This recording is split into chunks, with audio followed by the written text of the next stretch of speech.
un peu fatigué. Qu'on essaie un peu de venir ensemble. Par le Seigneur Jésus. Ça, c'est la première chose que nous retenons. Donc, la loi nous est donnée par qui est affiché juste au bas de votre porte et nous irons plus tard. Ça me fait plaisir de vous faire recevoir vos questions, vos suggestions. La bonne nouvelle, Jésus est venu ce jour à la soirée du Père, il s'est pas là. Il nous a rendu participants du Père. Et moi, j'aime bien, c'est la bonne nouvelle de son papa.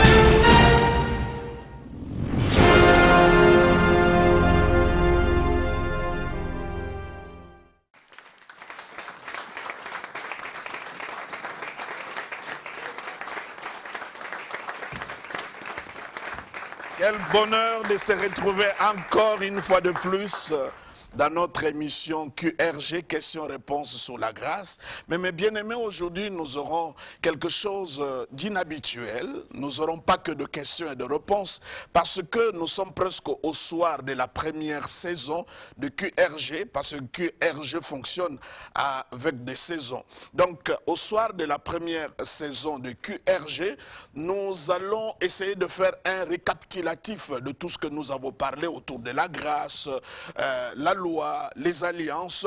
Mais comment nous allons procéder? Nous allons procéder par quelque chose que j'ai voulu bien appeler un pour un. Donc nous avons répertorié quelques mots de base, quelques mots essentiels qui a émaillé toutes nos émissions depuis le début jusqu'aujourd'hui. Et nous allons nous appliquer à expliquer ces mots et je crois que vous serez tout à fait édifiés. Donc c'est une joie pour moi de vous avoir, chers téléspectateurs, vous qui voulez bien nous suivre dans cette émission pour nous édifier, pour comprendre bien la place que Jésus-Christ occupe dans notre vie. Alors vous pouvez reprendre vos places et nous allons accueillir aujourd'hui, exceptionnellement, nous aurons simplement Laetitia Mbombo que nous voulons accueillir avec beaucoup de joie et beaucoup de plaisir.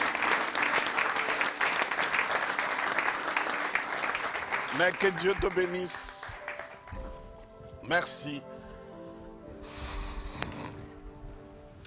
C'est un honneur pour moi, révérend Jean Bosco Kindomba, de me retrouver en face de vous ce soir. Merci beaucoup. En tout cas, à vous fidèles téléspectateurs, vous nous suivez à Kinshasa, j'aimerais encore bien dire, vous nous suivez au nord, au sud, à l'est, tout comme à l'ouest.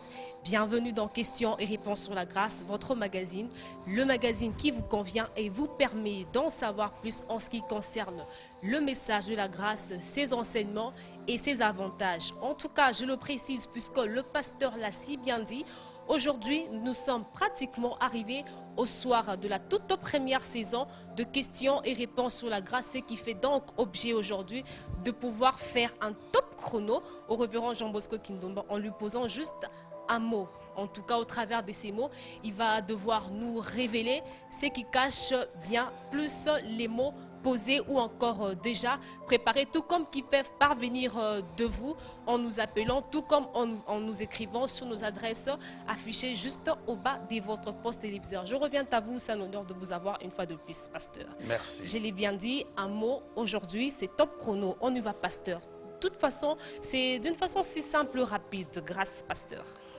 Grâce, c'est gratuit. Grâce. C'est gratuit. Grâce. Immérité. Grâce. Immérité. Jésus. Sauveur. Sauveur. Jésus. Sauveur. Vous me répétez encore Sauveur Jésus. Sauveur. Alliance. Alliance. Pacte. Alliance. C'est un pacte. Loi. Moïse. Loi. Moïse. Foi. Vie. Foi. Vie. Sang. Rachat. Sang. Rachat. Rémission. Annulé. Ouf. Rémission. Annulé. Sacrificateur. Représentant. Sacrificateur. Représentant. Père. Source. Sauveur. Jésus. Mais enfin, c'est Jésus. Sauveur. Jésus. Tabernacle. Habitation. Tabernacle. Habitation. Amour. Dieu. Amour. C'est Dieu. Serment. Garantie. Lien autel. Ancestraux. Lien autel. Parents. Expiation. Couvrir. Expiation. Couvrir. Peur. Croyance. Peur. Croyance. Péché. But. Péché. But. Paul. Paul. Révélation. Paul. Absent. Espérance. Attente. Espérance. Attente. Satan. Ennemi. Satan. Ennemi. Digne. Digne. Digne. Jésus. Digne. Jésus. Très chers téléspectateurs, nous sommes pratiquement arrivés à la fin de ces top chronos du jour. Voilà que nous allons devoir commencer avec notre partie, je voulais dire la deuxième partie de cette émission qui est donc intitulée questions et réponses sur la grâce. Pasteur, vous avez donné beaucoup de mots en tout cas, qui d'autres mais convainc, mais d'autres je dirais tout simplement non. Et j'ose croire que tel est le cas pour nos téléspectateurs. Tout de suite, je reviens sur le mot grâce. Vous m'avez dit gratuit. Pourquoi dire gratuit en ce qui concerne la grâce, pasteur? La grâce, nous pouvons bien le comprendre, c'est tout ce que nous recevons de la part de Dieu gratuitement. Nous qui sommes des personnes qui ne méritent pas la grâce, la bonté et l'amour de Dieu. Nous méritons plutôt le jugement et la condamnation. Mais Dieu, dans sa grâce, il nous a sauvés gratuitement sans que nous puissions faire quelque chose pour le mériter, sans que ce soit un salaire, une récompense ou un dû. C'est comme ça que je crois que pour mieux comprendre le mot grâce, nous dirons c'est quelque chose que nous recevons de la part de Dieu gratuitement. Et quand c'est gratuit, tu n'as aucun effort, tu n'as pas de démarche à faire, tu n'as pas de prière à faire, c'est juste ça te donne comme cela, parce que la grâce aussi, je pourrais dire, c'est tout ce que Dieu nous donne pour lesquels nous sommes incapables. Nous-mêmes, nous sommes incapables, nous ne pouvons pas le faire, mais Dieu dans sa grâce nous accorde. Donc nous dirons grâce est gratuit. La grâce, en tout cas, c'est gratuit pour ne pas dire encore une faveur imméritée, pasteur. Oui, faveur imméritée parce que le mot grâce et faveur, ce sont des synonymes. C'est comme ça, je fuis les mots faveur. Nous disons simplement que la grâce, c'est ce que nous recevons de la part de Dieu, de choses gratuitement que nous ne méritons pas et pour lesquelles nous n'avons pas travaillé pour le gagner ni le être récompensé. Donc, ce n'est pas un salaire. Est-ce le fait que Jésus a été sacrifié en holocauste sur la croix, ça fait de lui un sauveur, pasteur? Jésus-Christ, être sauveur, ce n'est pas un habit qu'il a porté. Jésus a été sauveur avant que l'homme pêche. Cela veut dire le péché a trouvé déjà Jésus sauveur, prêt déjà à sauver. C'est comme une femme qui a en elle l'instinct maternel, mais ça ne veut pas dire que cet instinct-là va exister simplement lorsque l'enfant est là. L'enfant vient, c'est alors que l'instinct maternel se manifeste. Donc Jésus est sauveur même avant que l'homme pêche. Mais quand nous disons Jésus est sauveur, les gens croient que c'est un mot juste générique. Nous devons nous rendre compte en quoi il nous a sauvés. Il nous a sauvés du péché, il nous a sauvés de la malédiction, il nous a sauvés de la condamnation, il nous a sauvés de la mort, il nous a sauvés, n'est-ce pas, de l'esclavagisme, et il nous a sauvés d'être des gens qui n'ont pas d'avenir, qui n'ont pas d'espérance. Donc disons quand même que lorsque nous disons Jésus m'a sauvé, j'aime bien l'apôtre Paul comme il dit Jésus-Christ, cette parole est certaine, que Jésus-Christ est mort pour nous et qui nous a sauvés, dont moi je suis le premier. Cela veut dire être sauvé, c'est beaucoup de choses. Une sorte de maladie. Et chacun de nous individuellement, nos téléspectateurs, lorsqu'ils arrivent à dire que Jésus est sauvé, chacun sait de quoi Jésus-Christ l'a sauvé. Je peux dire Jésus m'a sauvé, mais tel autre dira que Jésus m'a sauvé parce que j'étais dans le coma. Et là où le médecin ne savait pas quoi faire, Jésus-Christ a intervenu, je suis sorti du coma. Donc en fait que Jésus-Christ est notre sauveur en beaucoup de choses.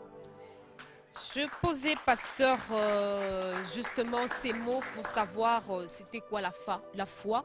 Vous me répondez tout de suite que c'est la vie. C'est compliqué, pasteur. Oui, la foi, c'est la vie. Vous savez que la Bible dit, sans la foi, il est impossible d'être agréable à Dieu. Et la foi, la Bible dit aussi, le juste vivra par la foi. Cela veut dire, il n'y a pas une autre manière de vivre que de vivre par la foi. Et lorsque nous parlons de la vie, il y a peut-être 4 éléments importants qui entrent. La vie, c'est l'environnement. Quelqu'un qui est dans un environnement pollué, cette personne-là ne va pas vivre. Donc si nous faisons de la foi notre environnement, notre manière de voir, notre manière de parler, notre manière de marcher, notre manière de décider, et que tout ça soit motivé par la foi, même le choix des gens qui nous entourent, ce sont des personnes qui marchent avec la foi, donc nous aurons un environnement assaini. Aussi la vie, c'est le fait de manger. Si nous faisons de la foi comme notre nourriture, comme la Bible dit, la foi vient de ce qu'on entend, nous serons des personnes qui sont en train de vivre. Ici, je ne parle pas de la vie physique, je parle de la vie spirituelle. Encore aussi, pour vivre, il faut avoir ce qu'on appelle le facteur immunitaire. Ça veut dire que tu as des anticorps qui se défendent. Parce que quand tu n'as plus des anticorps, tu ne vis plus. Lorsque tu fais de la foi, comme ton bouclier pour la défense des affres, des attaques de l'ennemi, la foi devient aussi vie pour toi. Nous dirons aussi que pour vivre, il faut respirer. Et il n'y a aucun moment de la vie, même quand tu dors, que tu arrêtes de respirer. Nous respirons à chaque instant. Donc si tu fais de la foi, ta respiration, tu anales la parole et tu fais sortir la parole, c'est une manière de vivre. Donc pour moi, la foi, c'est la vie. Si tu n'as pas la foi, tu ne peux pas vivre. Si je le mets même dans le sens matériel, tu ne pourras pas monter dans le taxi, tu ne pourras pas prendre le médicament, tu ne pourras pas te marier et tu ne pourras rien faire. Tout ce que nous le faisons sur la base de confiance. Tu quittes la maison, tu prends ta voiture, tu vas quelque part, tu montes dans l'avion, tu ne connais même pas le pilote, tu ne connais même pas s'il est capable de piloter. Mais c'est avec confiance, avec foi que tu entres dans l'avion. Donc nous disons que la foi, c'est la vie. Celui qui n'a pas la foi ne vit pas. Mais ici, la foi, nous le plaçons en Dieu et en Dieu seul à cause de ce que Jésus a fait.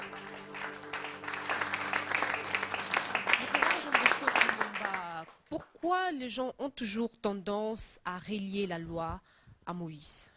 Oui, parce que c'est sous le leadership de Moïse que Dieu a donné la loi aux enfants d'Israël. C'est comme cela que la Bible dit dans l'évangile de Jean que la loi a été donnée à Moïse, la grâce et la vérité sont venues en Jésus-Christ. Cela veut dire, même quand tu lis les Actes des Apôtres, il dit, jusqu'à présent, ils sont en train de prêcher Moïse. Ça veut dire pas la personne de Moïse, mais ils sont en train de prêcher la loi. Disons que la loi est attachée à Moïse. C'est comme ça quand dans l'épître aux Hébreux, la Bible dit que Moïse a servi dans la maison de Dieu comme serviteur. Ça nous fait comprendre que ceux qui sont sous la loi ne sont pas des enfants de Dieu, mais ils sont des serviteurs de Dieu. Donc disons quand même qu'il est important que nous attachons la loi à Moïse. Et pourquoi attacher, pasteur, l'alliance au pacte? Oui, je voulais dire contrat, je voulais dire administration, l'administration de la rédemption. Je pouvais dire un contrat, mais ça paraît pas très fort. Ça veut dire quoi, administration? L'administration, ça veut dire tout ce qui réglemente notre relation avec Dieu, c'est fait dans une alliance. Et cette alliance-là, c'est comme l'administration. Vous savez, en Amérique, lorsqu'on parle du gouvernement d'un président, on dit le gouvernement Bush. Au lieu de dire ça, on dit l'administration Bush. ou l'administration Obama. Ça veut dire le gouvernement, ce qui règne, ce qui domine, ce qui est en train de diligenter toute la vie du pays, on appelle ça administration. Et entre nous et Dieu, ce qui est en train de nous réglementer, c'est ce que nous appelons alliance. Nous pouvons appeler ça administration. Mais pour donner la force, mettre le point sur les i, les barres au travers des T, nous avons choisi le mot pacte pour montrer que c'est quelque chose qui est difficile à être brisé, à être anéanti, à être dissous. Parce que le pacte est très fort par rapport à un contrat. Vous l'avez corrigé ici même sur ces plateaux en disant que le sang de Jésus n'a pas été coulé, mais ça a été versé, pasteur. Oui. Pourquoi reliez-vous le sang au rachat? Oui, parce que nous sommes devenus esclaves et condamnés séparés de Dieu. Dieu nous a pardonné, mais pour nous racheter, parce que quand on parle de rachat, il s'agit d'un esclave. Nous y avions un autre maître en qui nous dépendons, qui pouvait faire de nous tout ce qu'il voulait. Mais Jésus-Christ a payé le meilleur de prix de lui-même, son propre sang. Et la Bible dit, par ce sang-là, nous sommes rachetés. Et quand nous parlons de rachat, ça veut dire les prix qu'on a donné pour acheter un esclave. Et quand l'esclave est racheté, pas acheté, il était acheté. Maintenant, quand on paye le prix, il est racheté. Et quand on le rachète, il appartient maintenant à un nouveau maître. Et aujourd'hui, il ne s'agit pas d'un maître, il s'agit d'un père. Et ce père-là, c'est le même père que nous avons avec Jésus-Christ. En tout cas, c'est très bien dit, pasteur. J'aimerais une fois de plus poser la question de savoir si réellement vous affirmez que la rémission fait l'objet d'une annulation. La rémission, c'est vraiment une annulation.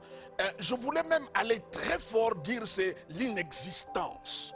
Quand Jésus dit dans sa parole qu'à cause de son sang, nos péchés ont été rémis. C'est à cause de son sang que nous avons la rémission. J'aimerais bien que le chrétien se rende bien compte que le mot rémission est plus fort que le mot pardon.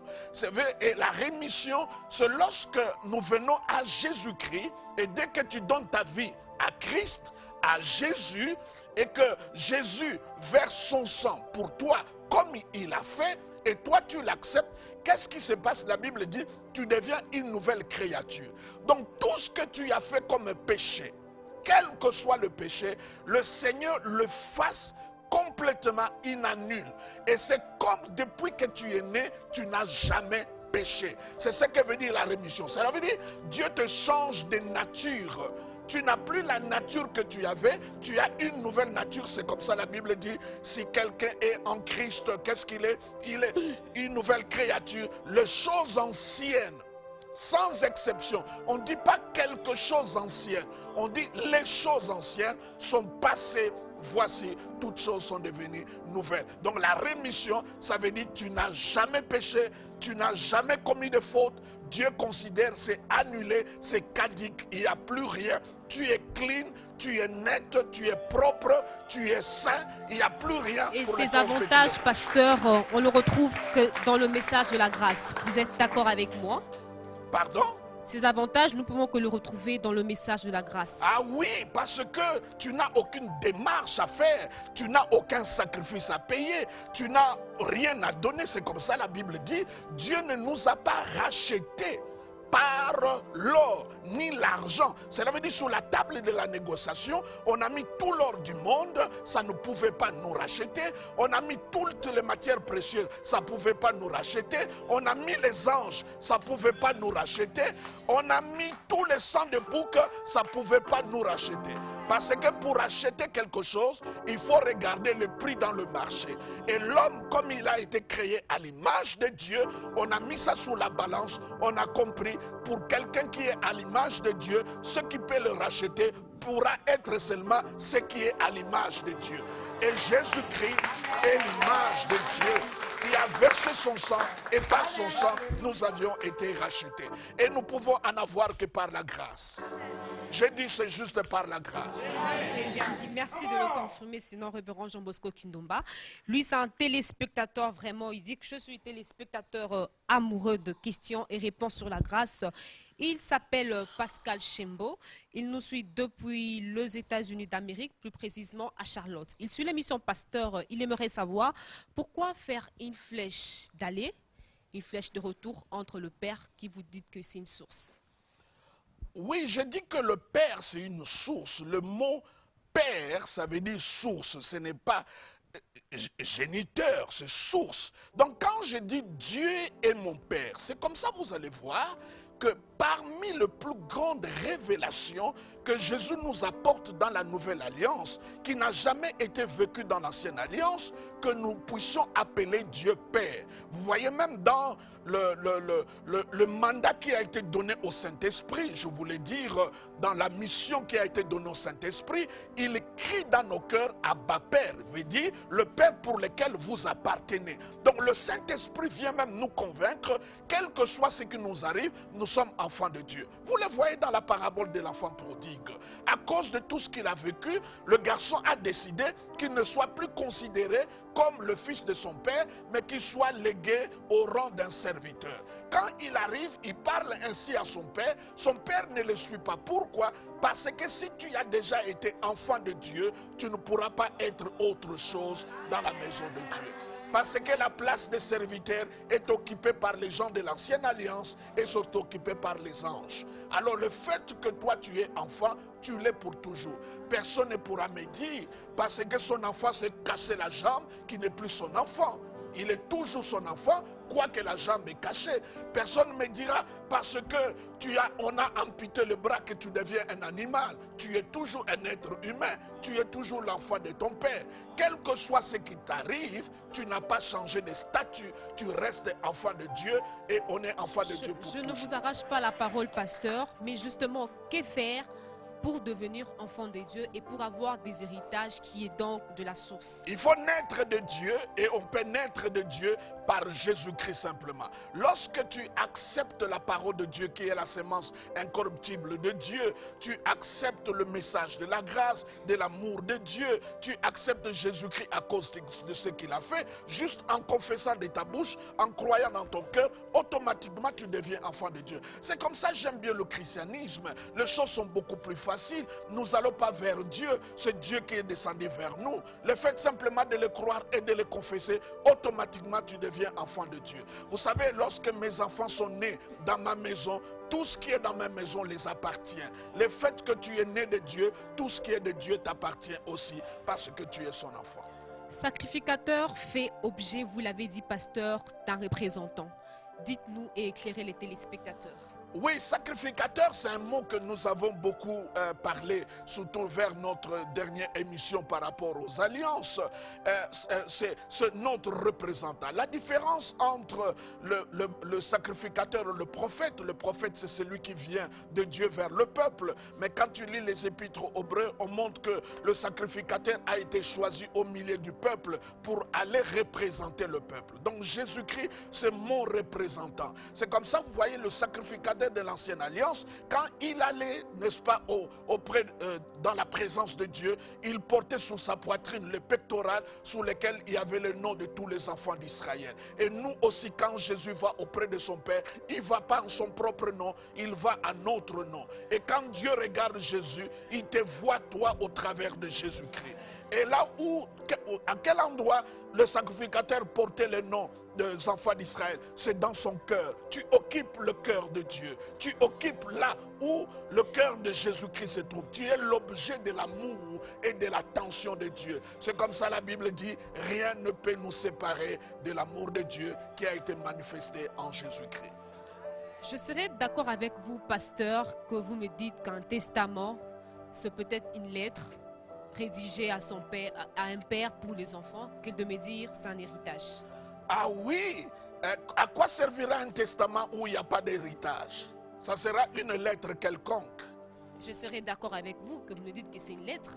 Non, une lettre quelconque, parce que les lettres, il y en a beaucoup, il y a des lettres administratives. En quoi cette lettre-là est appelée testament? C'est parce qu'il y a un héritage. Et pourquoi on parle d'un héritier? C'est parce qu'il y a l'héritage. J'ai l'habitude de dire, les pauvres ont des enfants, les riches ont des héritiers. Parce que quelqu'un qui est pauvre n'a pas d'héritage à laisser. Et comme il n'a pas d'héritage à léguer, donc il n'y a pas des héritiers. Notre Dieu qui est très grand, le ciel des cieux lui appartient. La terre, c'est son marche de pied. Il vit dans une lumière impénétrable. La Bible dit, il mesure le ciel par la paume de sa main. Lorsqu'il s'élève, les montagnes s'écroulent, les vallées sont comblées. Par son haleine, il a brisé les chevaux des pharaons. Et la Bible, celui-là est mon père par Jésus-Christ. Et comme il est mon père, il m'a donné l'héritage. Ce qui est bien avec lui, vous savez pourquoi le diable ne peut pas donner l'héritage? Parce qu'il ne meurt pas. Parce que le testament est valable simplement lorsque le testateur meurt. Mais ce qui est bon avec nous, il est mort, il nous a laissé le testament. Maintenant, il est ressuscité. S'il y a contestation, lui-même, il est le témoin pour dire oui, je lui avais laissé ce testament-là. Cette chose-là, ce mariage-là, ce bonheur-là, c'est pour lui. S'il était mort pour toujours, personne ne pouvait te défendre. Mais il est mort, il est ressuscité, et devant le tribunal, il peut dire, ça c'est pour lui, c'est pour lui, c'est pour lui. En tout cas, pasteur, lui, il s'appelle... Et quand nous disons héritage, ça montre que c'est la grâce. Parce qu'on ne peut pas travailler pour un héritage. Un héritage, c'est quelque chose pour lequel quelqu'un travaille pour toi et il t'a légué cela. Vous voyez, c'est important de le savoir. C'est comme ça, quand nous disons nous sommes des héritiers, des co-héritiers avec Christ. Vous savez, quand on dit co-héritier, les gens croient que Jésus a 50%, nous avons 50%. Jésus a... Non, non, ça veut dire que Jésus ne peut rien faire sans nous et nous ne pouvons rien faire sans lui. Nous sommes le corps et lui, il est la tête. Là où il se trouve Christ, c'est là où... C'est comme ça que je suis étonné de voir un chrétien qui croit qu'il peut être possédé. Parce que, pensez donc, là où il y a la tête, il y a le corps. Vous ne pouvez pas sortir de la maison, voir une tête qui marche à vide. Là où il y a la tête, il y a le corps. Là où il y a Jésus, il y a moi. Là où il y a moi, il y a Jésus. C'est important de le savoir. En tout cas, je continue de faire ensemble avec vous, pasteur, si seulement vous êtes d'accord avec moi, en acceptant tout simplement de dire que la rédemption, c'est un rachat, au lieu de dire, pasteur, que c'est un paiement. Ah vous êtes oui, d'accord, je fais schémer avec vous. Ah oui, la rédemption, c'est un paiement. Parce que si tu ne payes pas, tu ne peux pas racheter. Et là, vous comprenez, il est important pour nous de comprendre cela. Beaucoup de gens se sentent être méprisés. Beaucoup de gens sont complexés, même en étant chrétiens. Mais j'aimerais bien te dire, la valeur d'une personne, ce n'est pas ce qu'il n'a pas. Ce n'est pas l'opinion des autres. Mais si tu regardes le prix que Jésus a payé pour toi, tu peux dire aux gens, vous ne savez pas ce que j'ai coûté pour Dieu. J'ai coûté pour Dieu le sang de son propre fils. C'est comme ça, il est important de savoir, chrétien, tu vaux plus que ce que les gens pensent que tu es. Tu vaux plus que ce que toi-même tu penses. Parce que sous la balance pour te racheter, ce n'était ni l'or, ni l'argent, ni le sang de bouc. Mais Dieu a mis le sang de son propre fils. Le meilleur de tout ce qu'il avait, c'est ça qu'il avait mis sur la balance pour te racheter. Donc on parle de la rédemption lorsqu'il y a paiement. S'il n'y a pas paiement, il n'y a pas rédemption. Mais là aussi, il y a quelque chose d'important. Vous savez, je suis un peu quand même abasourdi de comprendre quand quelqu'un vient au Seigneur et cette personne, il vient à Jésus. Jésus pardonne ses péchés. Je parlais de la rémission, mais vous attendez des gens dire il y a encore des péchés des ancêtres, il y a encore des péchés des parents qui continuent à vous poursuivre. C'est comme la personne devient presque un cargo. Tout ce que tu as fait dans le passé, faites la liste. Vous êtes d'accord avec moi que le passé nous rattrape toujours? Non, pasteur. ne nous rattrape pas parce que le sang de Jésus est tellement efficace que ça ne peut pas passer de l'autre côté. Je ne parle pas du sang de mon oncle ni de mon père. Je parle du sang de Jésus-Christ. Ce sang-là qui est pur. Déjà dans l'Ancien Testament, à cause du sang, Dieu ne voyait plus le péché. Parce que le sang couvrait le propitiatoire. Et maintenant, qu'est-ce que Jean-Baptiste a dit? Voici l'agneau de Dieu. Qu'est-ce qu'il fait? Il ne couvre pas, mais il ôte le péché. Ôter, ça veut dire enlever. Ça veut dire le sang de Jésus enlève. C'est comme ça, c'est touchant de voir quelqu'un qui vient au Seigneur, vous continuez à lui dire qu'il a encore des casseroles derrière lui, il a encore des choses pour lesquelles il doit confesser. Entre-temps, Jésus, il a tout pardonné. En d'autres termes, je dirais ceci. Parce que lorsque tu es esclave, c'est comme tu es endetté. Je dirais que Jésus-Christ a payé la dette. Ce que toi tu devais, ce que tu pouvais payer pour être racheté, que tu ne pouvais pas le faire, Jésus-Christ a fait à ta place. Je dirais, qui me dira le contraire? Jésus, si riche qu'il est et qu'il a payé la dette, et tu continues à me dire que toute la dette n'était pas payée, mais ce n'est pas Jésus. C'est comme tu empruntes du pain au coin de la rue et que c'est Bill Gates qui paye la dette. On continue à te dire que la dette continue. Ça ne sera pas Bill Gates, ça sera quelqu'un d'autre. Si c'est Jésus qui a payé la dette, je dis c'est fini. Il n'y a plus rien à payer. Il n'y a plus rien à payer. Pasteur Jean Bosco Kindomba, je reste encore un tout petit peu sur le mot rédemption. Je me dis, je me pose, je réfléchis à haute voix. Quelle est la part du chrétien dans ces mots rédemption? Ah, vous me posez la question, quelle est la part de esclave pour qu'il soit racheté? C'est juste de voir le nouveau patron qui arrive et dit, je ne veux plus de toi, je vais aller avec un autre. C'est lorsque tu dis, Satan, je ne veux plus de toi, moi c'est Jésus que j'ai suivi, c'est fini pour toi. Et quels sont ces avantages, pasteur? Ah, plusieurs avantages. Vous savez, un esclave qui a été racheté et qui entre dans la maison d'un patron, mais ici nous parlons pas d'un maître, nous parlons, c'est comme cela, la peine qu'il y a beaucoup des Américains noirs aux États-Unis. Tous ceux qui sont Américains blancs, ils connaissent là où ils viennent, mais les Noirs, on les a changés de nom, ils savent pas si ils viennent de l'Afrique, de quelle partie, parce que tout a été chambourdé. Et là, il y a un problème d'identité. Et j'aime bien maintenant, ils s'appellent eux-mêmes American African, donc je suis américain, africain. Mais ici, il s'est passé quelque chose hautement spirituel. Celui qui te rachète ne fait pas de toi son serviteur, mais il fait de toi son enfant. Et le fait que tu deviens son enfant, ça change tout. Ce qui est à lui est à toi. Tu portes son nom. Tu as le code génétique de la personne.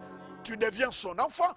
C'est comme ça la Bible dit, nous sommes participants de la nature de Dieu. C'est comme on ne peut pas apprendre à un chien d'aboyer ni un chat à miauler parce que c'est dans sa nature. Tu ne peux pas m'apprendre à réussir parce que la réussite est en moi. Tu ne peux pas me prendre à être victorieux parce que je suis victorieux de nature. Mais si je ne le suis pas, c'est un problème de conscience. Si je deviens conscient, tu ne pourras pas m'arrêter. C'est comme une fois on dit un aiglon qui a grandi ensemble avec des poussins. Et au fur et à mesure d'être avec des poussins, l'aiglon a cru qu'il était aussi le petit d'une poule. Un jour, la mère aigle qui voltigeait au-dessus de la basse-cour et la mère aigle qui commençait à pousser des cris. Et tout d'un coup, l'essence de ce petit aiglon a commencé à retentir autrement parce qu'il y a eu connexion. La nature de sa mère, la voix qu'il a écoutée a mis tout en mouvement. Et ce petit aiglon a réalisé qu'il n'était pas un poussin. Et il a commencé à pleurer. C'est une question de conscience. Tu es enfant de Dieu, mais tu n'es pas conscient que tu es enfant de Dieu. J'ai dit la meilleure révélation. C'est comme cela. Aujourd'hui, je suis étonné quand je vois des chrétiens qui prient, qui sautent. Mais on prie, c'est comme les prophètes de Baal. C'est eux qui ont cette manière-là de prier. Vous ne pensez pas, pasteur, pour chasser des gens le démon, qui tombent par terre, je dois m'élever, des je gens dois qui faire prient des et quand mouvements et ils gestes, rentrent à pasteur. la maison, ils ont des courbatures. Je n'ai jamais vu mon enfant venir me demander l'argent et avoir des courbatures, parce que la plus grande révélation de la prière dans la Nouvelle Alliance, que Dieu est ton Père. C'est comme ça, je n'accepte pas les gens qui prennent par exemple la parabole du juge unique qui n'a pas voulu donner gain de cause à une femme, et cette femme l'a tellement harcelée et qu'il a donné gain de cause, et les gens disent qu'avec Dieu il faut persévérer. Non, non, tu ne peux pas comparer Dieu avec ces juges-là. C'est un méchant juge. Ça, En fait, quand Jésus a donné cette parabole, ce n'est pas une comparaison, c'est un contraste. Il voulait dire, si méchant qu'il est, il a répondu, combien à plus forte raison, moi qui est votre Père, je ne peux pas. Avant bien de passer... Au même moment, pas de cet ami-là qui est venu frapper à la porte et l'ami a dit non, non, je dors, je ne peux pas me réveiller. Comment tu peux comparer Dieu à un ami comme cela? Déjà, naturellement, quand tu as un ami comme ça, c'est un mauvais ami. Et comment vous comparez Dieu à un ami comme ça? Je dis encore, ce n'est pas une comparaison, c'est un contraste. Si mauvais ami qu'il était, il s'est quand même réveillé pour donner le Père. À plus forte raison, votre Père ne vous donnera pas ce que vous le dites. Il dit, méchant que vous êtes, si votre enfant vous demande du pain, vous n'allez pas lui donner la pierre. Si vous demande du poisson, vous n'allez pas lui donner du serpent. À plus forte raison, votre Père qui est dans le ciel ne vous donnera pas de bonnes choses. Que veut dire bonne chose? Est-ce que célibataire sans raison c'est une bonne chose? Non. Être maladie sans raison, est-ce que c'est une bonne chose? Non. Être envoûté, est-ce que c'est une bonne chose? Donc ça ne vient pas du Père. C'est comme ça, je ne crois pas les gens qui disent, ah pasteur, cette maladie que je souffre, c'est Dieu qui m'a donné. Mais c'est paradoxe, parce que si c'est Dieu qui t'a donné... cette maladie, pasteur, je ne sais pas moi, le cancer, c'est pour la gloire de Dieu. Vous serez d'accord avec moi que vous l'avez déjà écouté? Si c'est la gloire de Dieu, ne va pas à l'hôpital, sinon tu vas enlever la gloire de Dieu. Ou disons, tous les médecins qui soignent sont à l'encontre de la gloire de Dieu. Vous comprenez? Je ne peux pas croire à Dieu d'amour et dire aussi qu'il donne le cancer. Vous ne me direz pas que vous n'avez jamais écouté un témoignage? Non, j'ai déjà écouté, moi déjà Jean Bosco. Pasteur. Oui, déjà Jean Bosco, même si mon enfant fait des bêtises, je ne vais pas lui casser la jambe, je vais le châtier, mais je ne vais pas le tuer. Vous savez, il y a beaucoup de choses que nous disons que c'est Dieu, ce n'est pas Dieu. C'est comme ça la Bible dit, rendez grâce à Dieu, pas pour toutes choses, on dit en toutes choses. Ça veut dire il y a des choses pour lesquelles il ne faut pas rendre grâce à Dieu. Est-ce que vous comprenez? Dieu ne donne pas de maladie. Vous savez, quand Job a dit, Dieu a donné, Dieu a repris, parce que Job n'était pas au courant que cette histoire-là, c'est le diable qui l'avait initiée. Et comme le gars n'était pas au courant, il a attribué ça à Dieu. Entre-temps, ce n'est pas Dieu. Dieu ne reçoit pas. Dieu, c'est un donneur, celui qui donne. Et je dis à nos téléspectateurs, écoutez très bien, Dieu ne peut pas te donner la maladie. Dieu ne donne pas de maladie. Dieu ne donne pas de maladie. Tu ne peux pas croire au même moment que Dieu t'aime et au même moment tu crois que Dieu te donne une maladie. Il arrive, pasteur, de temps en temps à Dieu de frapper ses enfants. Comment il est fait si ce n'est pas par une maladie? Non, non, pas de maladie. Déjà moi, méchant que je suis, même mon ennemi, je ne souhaite pas une maladie. Comment je le ferai à mon enfant? Est-ce qu'on est enfant de Dieu? Quel est ce père-là? Vous croyez? C'est comme ça. J'aime bien quand la Bible dit. Un vrai amour châtie, pasteur. Ah, mais châtier, ça veut dire donner quelques fessées. Tu ne vas pas prendre la machette et couper la tête de ton enfant pour dire que tu l'as châtié. Ça, ce n'est pas ton enfant. Est-ce que vous comprenez? Ce n'est pas votre enfant. Et je suis étonné que nous puissions avoir un regard ambivalent de Dieu. À la fois, c'est le Dieu d'amour. Et parfois, ce qui est étonnant, quelqu'un qui passe des moments difficiles dit, c'est parce que Dieu veut m'apprendre la patience. Ça, ce sont des choses que je ne crois pas. Ah oui, moi je crois, pasteur. Ah, tu es libre de croire à ce que tu pas crois. Avec moi? Je le suis aussi libre de croire que si Dieu veut m'enseigner la patience, ce n'est pas par une maladie qu'il va le faire. Il doit faire voir sa gloire, pasteur. Faire voir sa gloire, mais il a fait déjà voir en Jésus-Christ. La Bible dit qu'en Christ nous sommes... Il dit, Père, donnez-le la gloire que tu m'as donnée. Vous pensez que c'est total? Ah oui, c'est parfait, c'est complète, c'est achevé. Oui. Il dit, Père, donnez-le la gloire que tu m'as donnée. Quand la Bible dit, Dieu ne partit pas sa gloire avec des gens, ce n'est pas nous. Nous sommes ses enfants, nous partageons la gloire avec lui. Ton papa devient président, tu partages la gloire avec lui. Et notre Père et Dieu, nous partageons la gloire avec. Quand il a dit cette parole, c'était par rapport aux idoles. Par rapport aux idoles, je ne partage pas ma gloire avec eux. Mais vous, mes enfants, la Bible dit, Jésus-Christ a dit, donnez-les la gloire que tu m'as donnée. C'est très bien dit. Je rappelle à vous qui nous prenez en cours que nous sommes bien dans votre magazine préféré, questions et réponses sur la grâce. Vous voulez entrer en contact avec nous, n'hésitez pas de nous écrire au www.jbktribune.com ou de nous appeler au numéro de téléphone qui est affiché juste au bas de votre poste téléviseur. Vous avez évoqué tout à l'heure, pasteur, le mot ennemi dans votre parler. J'aimerais savoir, une curiosité, pourquoi on a toujours parlé de Satan et faire allusion à un ennemi? Oui, c'est un ennemi c'est celui qui est contre. Et on me dit que c'est un ennemi vaincu. Oui, complètement vaincu, complètement vaincu. Vous savez, je suis étonné lorsque l'Église fait du diable un superstar. Cela a commencé vers les années, il y a 24 ans. Une femme a écrit un livre. Il fait sa star aussi, pasteur. Non, non, pour les gens qui veulent le rendre star, moi je crois que j'ai décidé, vous savez, le diable c'est un orgueilleux, il veut qu'on parle de lui. Même lorsque tu as échoué à l'école, il dit que c'est pas que parce que tu n'as pas bien étudié, il dit que c'est lui. Lorsque tu as crevaison d'épinay, ce n'est pas la route qui est mauvaise, c'est lui. Et les gens l'attribuent tout ce qu'il faut. Mais s'il ne préfère pas cacher, il est ouvert, il dit tout ce qu'il fait. Pourquoi on doit dire qu'il s'est fait une star? Non, non, parce qu'il veut pas que les gens soient au courant qu'il est vaincu. Et c'est ça. Et vous savez, Jésus-Christ l'a vaincu pas pour lui, c'est pour nous. Parce que tout ce que Jésus a fait, il n'y a rien qu'il a fait pour lui-même. Tout ce que Jésus a fait pour Jésus-Christ n'avait pas besoin de vaincre le diable. S'il l'a fait, c'est pour nous qu'il l'a fait. Et le diable, c'est un ennemi. Vous savez que le diable est même, ce n'est pas l'opposant égal de Dieu. Est-ce que vous savez que le diable n'est pas omniscient? La Bible dit personne ne connaît les choses de Dieu si ce n'est que l'Esprit de Dieu. Et comme il n'a pas l'Esprit de Dieu, il n'est pas au courant des choses que Dieu fait. C'est comme ça, s'il était au courant, il n'allait pas crucifier Jésus. La Bible dit s'il savait, il n'allait pas crucifier Jésus-Christ. Vous savez, le diable c'est une créature. Dieu c'est un créateur. C'est comme ça, il dit, résistez-le par la foi, il fuira. En d'autres termes, il veut dire, mes enfants, c'est moi qui l'ai créé. La matière avec laquelle je l'ai fabriqué, ne résistez pas avec la foi. Si vous utilisez la foi, vous allez les détruire. Pasteur, j'ai un ensemble, et cet ensemble s'appelle l'ensemble A. Il s'est fait qu'il y a le serment dedans, et en dehors du serment, je retrouve encore la garantie. Pourquoi les deux doivent marcher de pair?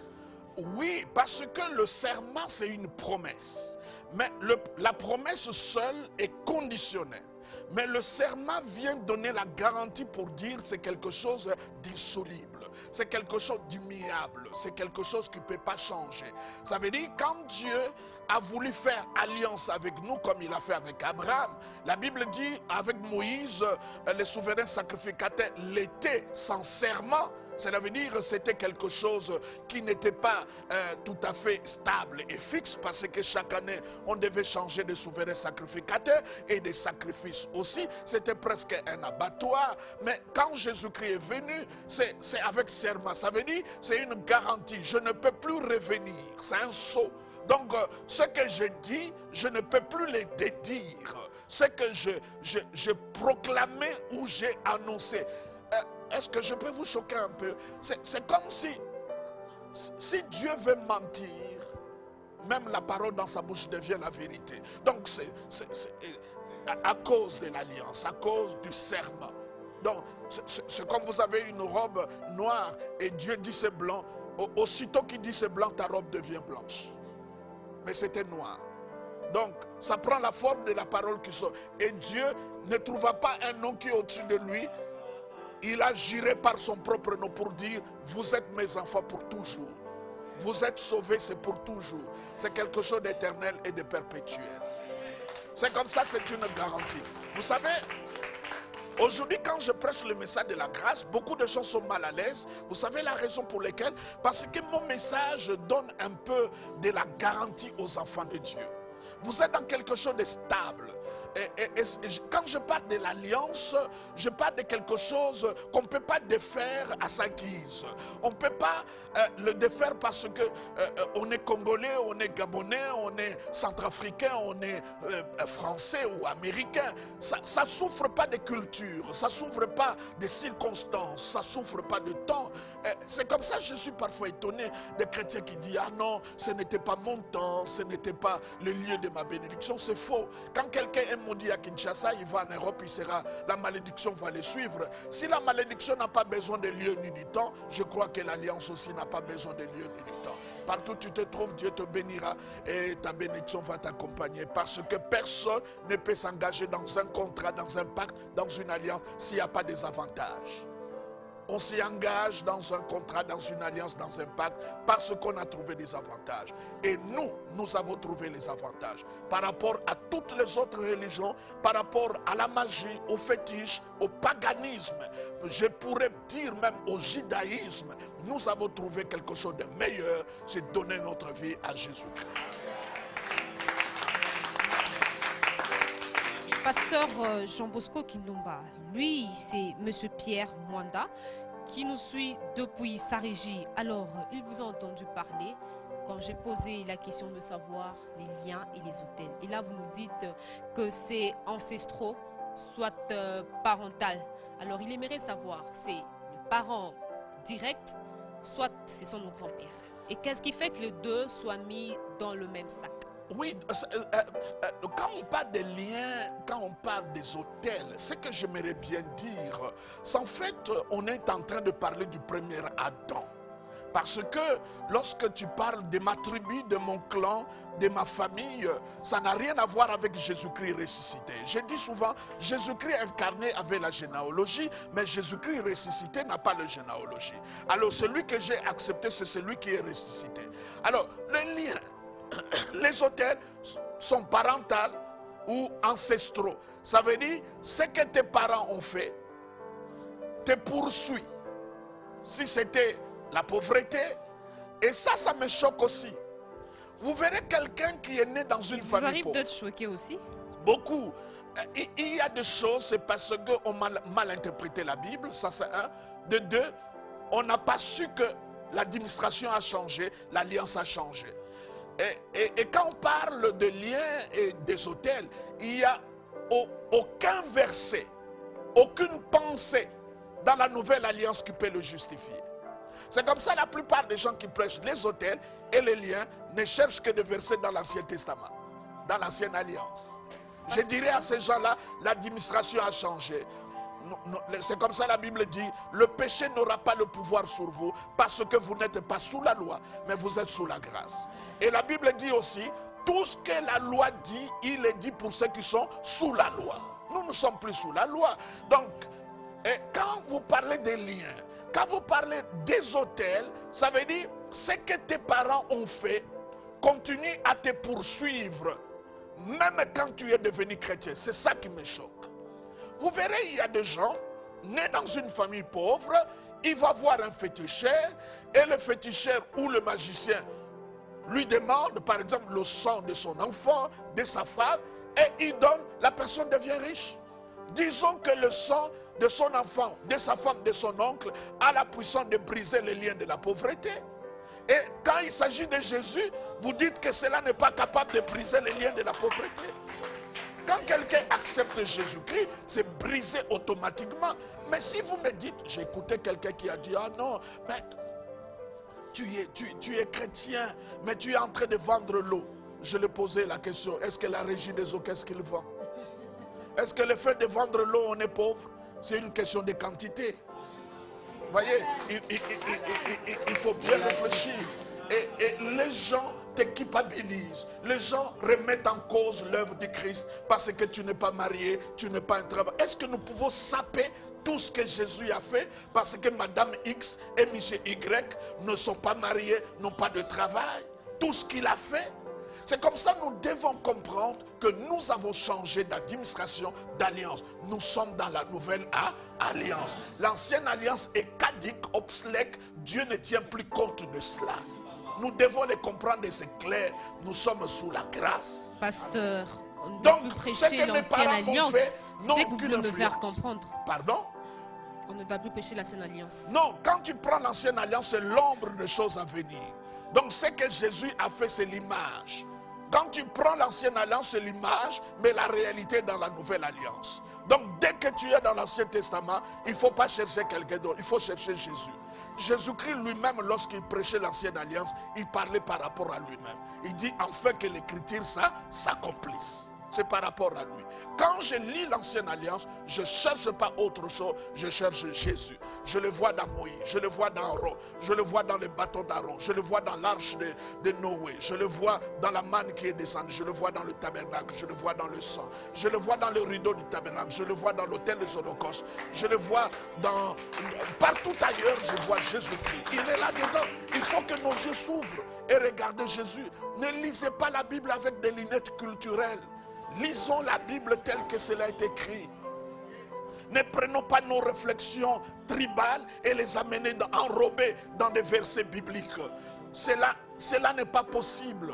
Écoute ce que la Bible dit. Il dit, les parents mangeaient du réservoir, les dents des enfants sont agacées. Ça c'est première loi. Deuxième loi, il dit, l'âme qui pêche, c'est celle qui mourra. Troisième loi, si le péché se répand, Dieu ne tiendra plus compte de ce péché. Nous avons 3 lois. Mais pourquoi les gens regardent qu'à la première loi? La loi d'hérédité.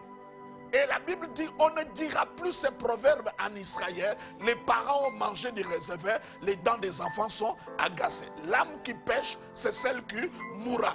C'est ta propre responsabilité. Mais quand tu viens à Jésus, tu dis, Seigneur, je t'accepte. Il a tout effacé.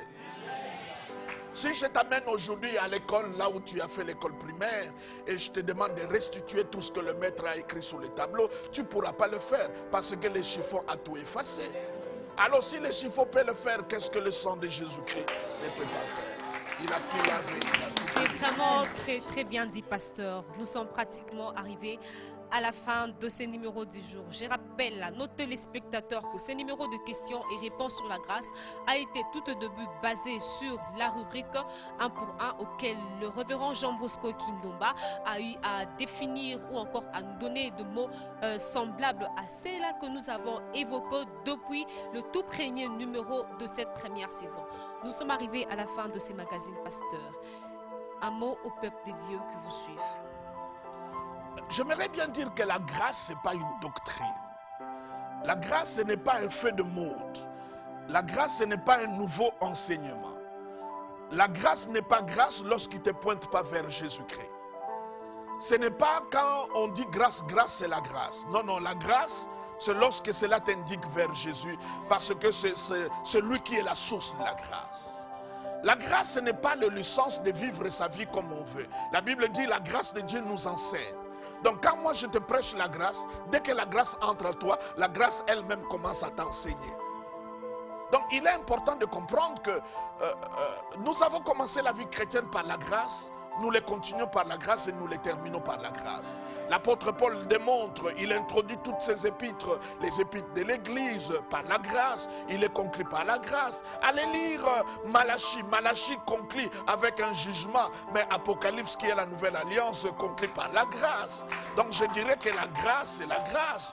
Je ne peux pas croire que Dieu m'a donné gratuitement le salut. Maintenant pour le mariage, je dois me battre pour en avoir. Si la chose la plus importante, le salut, il me l'a donné gratuitement, je crois que le mariage aussi, j'aurai ça gratuitement, le travail gratuitement, la promotion gratuitement. Donc il y a lieu de se confier, de compter sur lui, parce que mon obéissance à lui n'est pas la racine, mais c'est le fruit. Mais la racine, c'est l'obéissance du Christ.